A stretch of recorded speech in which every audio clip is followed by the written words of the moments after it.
হক মৌলা। আসসালামু আলাইকুম মা। ওয়ালাইকুম আসসালাম বাবা। মারে, আমার কিছু খাবার দিতে পারবি?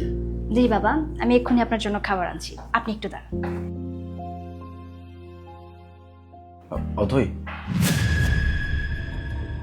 আমার না প্রচন্ড ক্ষুধা লাগছে, আমাকে একটু নাস্তা বানা দিবা? তোমাকে খাবারটা তো আমি পরেও দিতে পারবো নাকি, আগে বাবাকে খাবারটা দিয়ে নি। অথই, অ্যাটলিস্ট এক গ্লাস দুধ দাও আমাকে। তুমি তো জানো আমি ক্ষুধা সহ্য করতে পারি না। আরে বাবা রে বাবা, তোমার সাথে কি হাত পা নেই? নিজের কাজটা তো নিজে করতে পারো নাকি? সব সময় শুধু আমাকে কাজ দিয়ে রাখবে, আমি পারবো না সব করতে।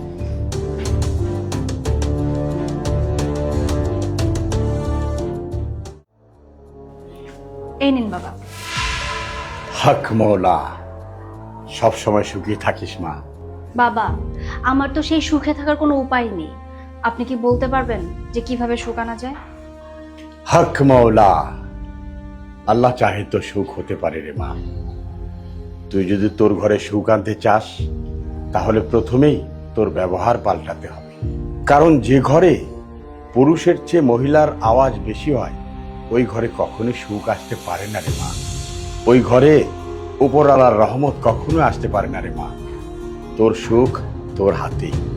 এখন তুই বল মা, আমি একজন ফকির, অপরিচিত মানুষ, আমার সাথে তুই কি সুন্দর করে কথা বলছিস, অথচ তোর ঘরে তোর স্বামী, যার সাথে তোর বিয়ে হয়েছে, যার সাথে তোর সারাটা জীবন কাটাতে হবে, তার সাথে তুই চিৎকার করে কথা বলিস, তার সাথে তুই ভালো ব্যবহার করিস না।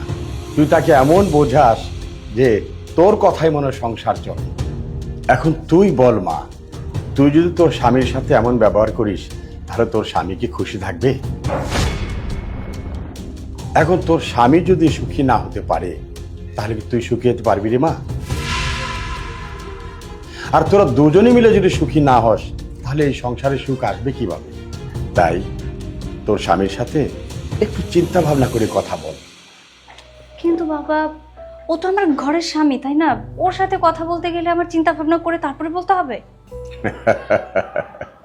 মারে, নিজের জীবন সাথীর সাথে সবচেয়ে চিন্তা ভাবনা করে কথা বলতে হয়।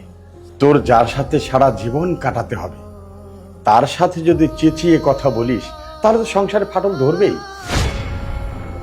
তুই যদি একটা অপরিচিত লোকের সাথে ভালো ব্যবহার করতে পারিস, তার জন্য খাবার আনতে পারিস, তাহলে কি স্বামীর সাথে সুন্দরভাবে কথা বলতে পারিস না রে মা?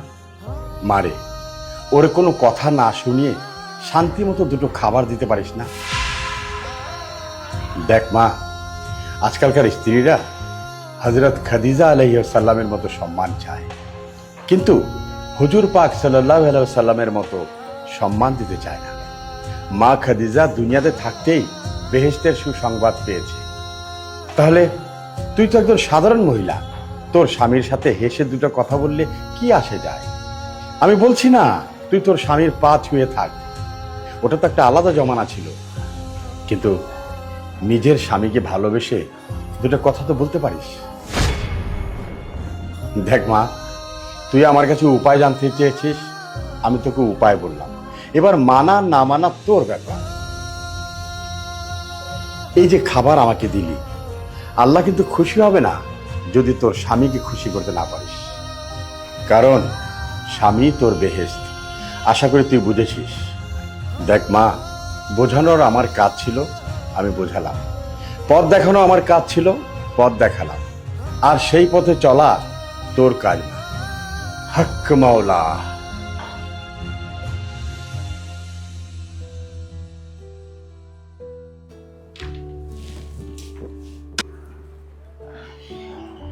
আলিফ, আই এম সরি। সরি কেন? তুমি কি নামাজ পড়ো নয় নাকি? নামাজ আমি একটু পরে পড়ে নিচ্ছি, তুমি বসো, আমি তোমার জন্য খাবার নিয়ে আসি। কি হয়েছে তোমার? আলিফ, আমি বুঝতে পেরেছি আমি তোমার সাথে যা করেছি অনেক অন্যায় করেছি, ভুল করেছি। আমি আর কখনো তোমার সাথে এমন করব না। সরি। ইটস ওকে, তুমি নিজের ভুল বুঝতে পারছো, তাতে অনেক খুশি হয়েছে। বাই দ্য ওয়ে, তুমি কিচেনে যাচ্ছ, আমি হেল্প করব? আরে না না, আমাকে কোনো হেল্প করতে হবে না, তুমি বসো, আমি তোমার জন্য খাবার নিয়ে আসছি। ঠিক আছে।